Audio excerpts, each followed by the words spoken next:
ಬಳ್ಳಾರಿನಲ್ಲಿ flex ಅಳವಡಿಕೆ ವಿಚಾರಕ್ಕೆ ಒಬ್ಬರ ಸಾವಿನೊಂದಿಗೆ ಗಲಭೆ ಆಗಿರ್ತಕ್ಕಂಥದ್ದು ದುರದೃಷ್ಟಕರ.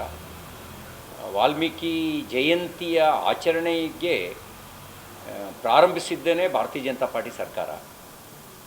ಕಾಂಗ್ರೆಸ್ಸು ರಾಮನ ಅಸ್ತಿತ್ವವನ್ನೇ ನಿರಾಕರಿಸಿತ್ತು.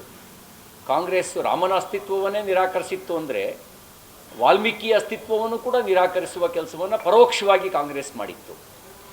ರಾಮ ಅನ್ನೋದೇ ಒಂದು ಇತಿಹಾಸ ಅಲ್ಲ, ಅದು ಕೇವಲ ಕಥೆ ಅಂತಕ್ಕಂಥ ವಾದವನ್ನು ಸುಪ್ರೀಂ ಕೋರ್ಟಿಗೆ ಇಡುವ ಕೆಲಸವನ್ನು ರಾಮಸೇತು ಮೊಕದ್ದಮೆ ಸಂದರ್ಭದಲ್ಲಿ ಮಾಡಿದರು.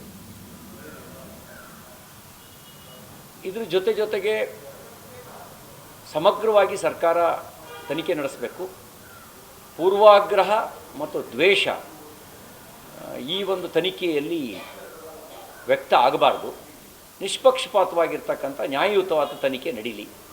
ಯಾರು ಗುಂಡಾರಿಸಿದ್ರು, ಯಾರು ಕೊಲೆಗೆ ಕಾರಣ ಅನ್ನೋದು ತನಿಖೆ ಆಗಬೇಕು ಮತ್ತು ತಪ್ಪಿತಸ್ಥರಿಗೆ ಶಿಕ್ಷೆ ಆಗಬೇಕು. ದುರುದ್ದೇಶಪೂರ್ವಕವಾಗಿ ಮೊಕದ್ದಮೆ ಹೂಡೋದಾಗಲಿ, ದುರುದ್ದೇಶಪೂರ್ವಕವಾದ ಕ್ರಮ ಕೈಗೊಳ್ಳೋದಾಗಲಿ ಅದು ಸಮಂಜಸ ಅಲ್ಲ. ಅದು ನಾವು ಖಂಡಿಸ್ತೇವೆ. ನ್ಯಾಯಯುತವಾಗಿ ನಿಷ್ಪಕ್ಷಪಾತ ತನಿಖೆ ನಡೀಲಿ. ಒಂದು ವೇಳೆ ಫ್ಲೆಕ್ಸನ್ನು ಅನುಮತಿ ಪಡೆದು ಅನುಮತಿ ಪಡೆದು ಹಾಕಿದರೆ ಅದನ್ನು ತೆರವುಗೊಳಿಸೋದು ತಪ್ಪಾಗುತ್ತೆ. ಅನುಮತಿಯೇ ಪಡೆದಲೇ ಹಾಕಿದರೆ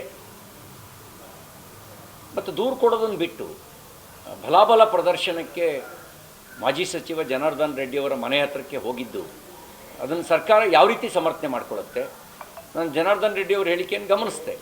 ನನ್ನನ್ನು ಹತ್ಯೆ ಮಾಡುವ ಉದ್ದೇಶದಿಂದಲೇ ಎಲ್ಲರೂ ಬಂದಿದ್ದಾರೆ ಅಂತಕ್ಕಂಥದ್ದನ್ನು ಅವರು ಹೇಳಿದ್ದನ್ನು ನಾನು ಗಮನಿಸಿದೆ.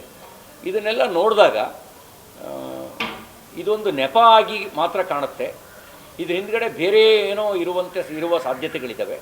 ಇದರೆಲ್ಲದರ ಸಮಗ್ರ ತನಿಖೆ ಆಗಬೇಕು ಅಂತ ನಾನು ಆಗ್ರಹಿಸ್ತೇನೆ. ದುರುದ್ದೇಶಪೂರ್ವಕವಾಗಿ ಯಾರ ಮೇಲೂ ಕ್ರಮ ಆಗಬಾರ್ದು. ನಿಷ್ಪಕ್ಷಪಾತವಾದ ನ್ಯಾಯಯುತ ತನಿಖೆ ಆಗಲಿ ಅಂತ ಆಗ್ರಹಿಸ್ತೇನೆ.